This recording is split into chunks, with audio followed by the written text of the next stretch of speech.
when we first opened, I remember like the work that went into it, right? I mean, it's a couple of years of building and developing and designing our logo and making our first wine and choosing the bottles we want to use and building and everything done.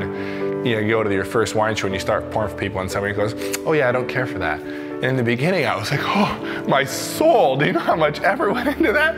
Now you just kind of accept that everybody has a slightly different palate, and one person will rant and rave that they love it and the next person maybe doesn't care for it so much, and to each their own. So.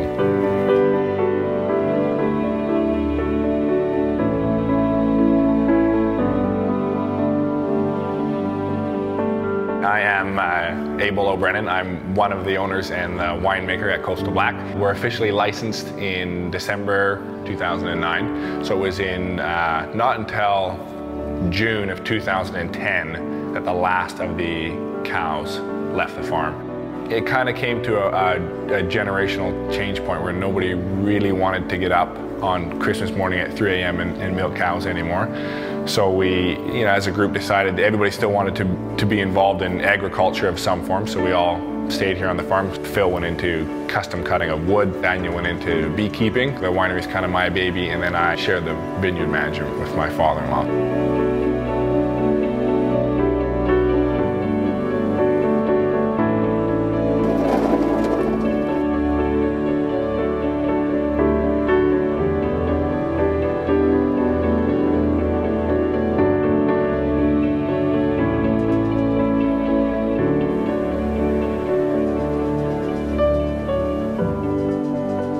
We'll put like 1,000 pounds into each container, stick it in the freezer, pull it back out of the freezer once it's time to make wine with it. And it takes like a full 2 weeks to thaw all the way to the center of a giant berry popsicle, basically.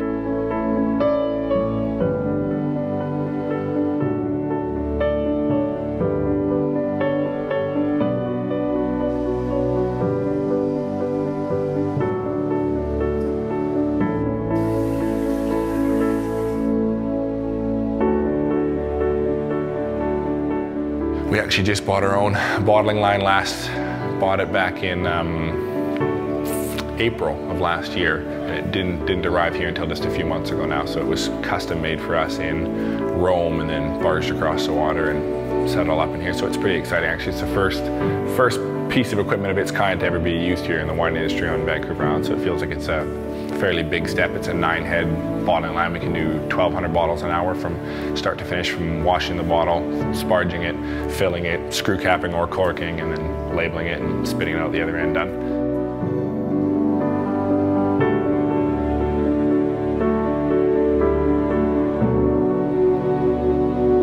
Most days I'm in the back with coveralls and rubber boots on and working and slogging and getting stained and stuff. It's nice for me. I love doing big pouring events where I can go and get feedback from 1,000 people all in one evening, but to be able to sit actually at the tasting bar and chat one-on-one with people and explain why I make the style of wine I do and why I love making it, that's really the most satisfying part. That's the funnest part of it. I've always sort of had a bit of a love affair with anything that you can put your hands on and build and shape and mold. Like I'm taking pottery lessons now. I love woodwork. I built all the doors in the winery.